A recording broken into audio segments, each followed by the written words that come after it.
Hello and welcome to another video. I hope that you are staying safe and healthy, and in this video I will be drawing fruits and veg, as you can see, and if you want tips to help you draw a pen confidently, then keep on watching.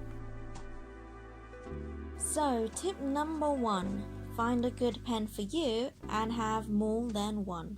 I normally have at least 2 and find pens that you find easy to use, that you like the flow of and can easily make pen strokes with. If you like brush pens, then make sure that it has a flexible nib that you like. For me, I like fine point gel pens that dry quickly, and I prefer to have a tip that has more of a consistent line weight. We each will have a preference, so find a good match for you and have a few just in case you run out of ink, because making the drawing process as seamless as possible makes it a lot more enjoyable to draw. Tip 2. Think how big you want the drawing to be on your page. You can mark out the height and width of it so that you can visualize better how large your drawing will be, and then from there determine where the different components will be in relation to everything else. Another trick I use if I'm not marking the height and width first is to start from the center. This is helpful if the center is important to the structure of the subject, although this may not be obvious. So, for example, I did this with my pumpkin and started with the stem, which is at the center from where the different curved segments stem out from. So I draw the stem first, and using that stem and looking closely at my reference photo, I judge how far away each edge of the segments will be from the stem. This doesn't have to be perfect, as with the beauty of drawing and painting, you can alter things to get the look you want.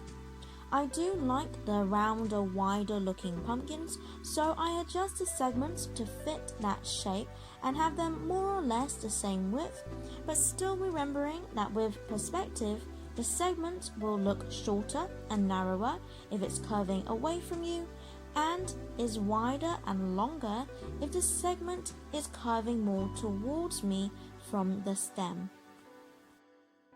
Other examples of where I start with the center is the tomato, as the stem with the leaves extends further along the width than the actual tomato itself. And so, to make sure that everything can fit within the space of my page, I started with the element that is widest and then drew out the tomato around and within the width that the leaves span across. So marking out the width and length of the subject is important if you are fitting it into a certain space like I am. Tip 3. If you are unsure on how to start, then use a pencil. If you are not so confident with pen and it's a little stressful to go straight in with pen, then you can always do an outline with pencil first.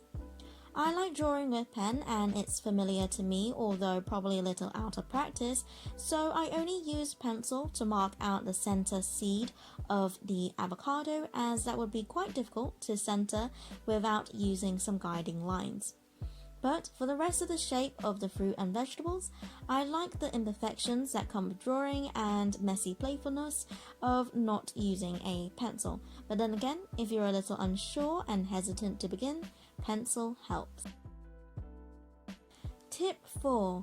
Take your time with your shadows. So, just like with watercolor, you can't go back and easily fix a stroke once you've made it. Hence why I think it's easier to use a thin pen, so that even if you make a mistake, it won't be so noticeable, as it will take multiple strokes to make a noticeable mistake. So take your time and look carefully at your reference photo for where the light source is coming from and how this will determine where your shadows will be. I like my drawings to be done with just black pen, so having my photos as black and white photos really helps to see the different tones more clearly. Once I have my outline done, then I like to lightly start filling in my shadows. A pumpkin is a really great way to practice drawing in shadows as it is round and so the lights transition nicely to the shadows even if you can't see values easily in your reference. It's very easy to use your intuition for where the shadows will be. So thinking where will the light be able to shine on, and as the pumpkin curves it will be further out of reach from the light, gradually getting darker. Lightly do your shadows, making sure that you are putting your shadows correctly, and just like with watercolors, slowly build up your layers. Don't focus on one area too much, because if you are using just a black pen like me, then this is more of a tonal study, and you want to make sure that the tones throughout the entire drawing make sense together. So lightly start doing all the shadows and then gradually build up your shadows so they are as dark as you can see them in your reference or as dark as you want them to be while still making sense with where the light source is coming from. And whilst building up your darkest shadows, you can lightly start adding in your midtones and then your lightest tones, and then your highlights should be left as the bare page. Make sure that you have small adjustments as you're going along so your drawing doesn't become too dark that you can't make out what it is. I like to have my drawings much darker than what I see in my image, but I make sure that all the tones are then darker. And then if I want to add more contrast to certain areas to make the different parts of the subject appear more distinctly separate, then I will either make the area next to the area that I want to contrast it with either lighter or darker. Usually it tends to be lighter because my drawing tends to be quite dark already. This is another example of where you can make adjustments to your reference photo. Tip 5. Shade along the subject's form.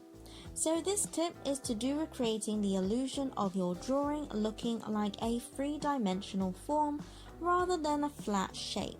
So this will help you make the object look more realistic and convincing to its true form. So to do this, is to draw in the shadows, the pen strokes, according to the form of the subject. If the subject is round, then the shadows need to curve along with its round form. So, I'll use the same example of the pumpkin. You can see that my pen strokes are curving with the length of the segments. So, from my initial outline that defines each segment, you can use that same curve with how you will curve the shadows throughout the pumpkin. The ridges and the segments are curving more lengthwise, so by this I mean at the top and the bottom of the segments of the pumpkin, it is curving inwards towards the core, or the center of the pumpkin where the stem is. So to show this more easily, I make curved strokes along the length where the top and the bottom are curving inwards, away from the light, and the shadows will gradually get darker. Another quick example is the mushroom. The strokes along the outer part of the mushroom is curving slightly inwards. Throughout the part of the mushroom that is slightly curving inwards, I am making curved strokes pointing to the stem of the mushroom. So for the stem, it is straight. So you can see the lines or pen strokes on the stem are straight. And the final tip for this video, tip 6. Change the angle of the strokes for your darkest shadows, i.e. cross-hatching. So for this tip, when you are curving your strokes to fit the form and doing strokes at the same angle and curving the same way, it won't effectively make your shadows dark.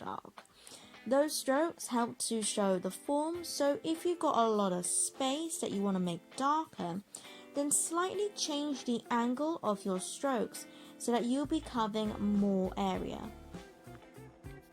So if you have been making a lot of strokes at a 45-degree angle in one area, Change it slightly so that it is at a 60-degree angle, for example, so that you can cross-hatch to fill in more gaps within a small or big area.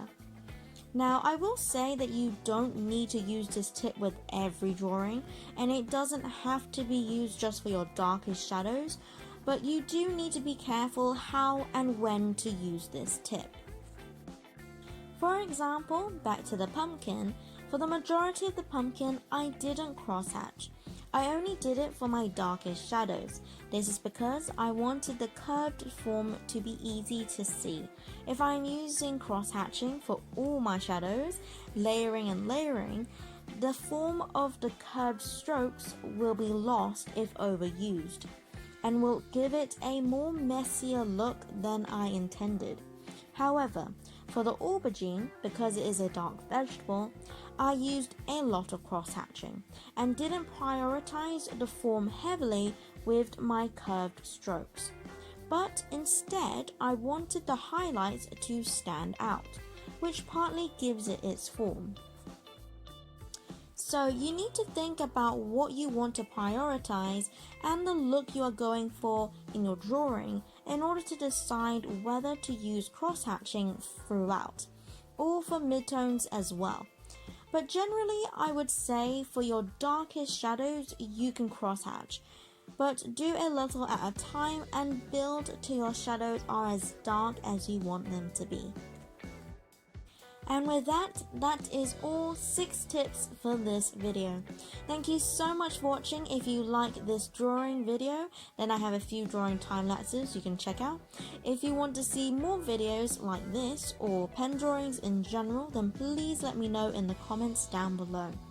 I would really appreciate it if you like this video and subscribe for weekly Saturday videos where I paint flowers, animals, landscapes, as well as other watercolor and drawing related videos. And as always, God bless, and I'll see you later.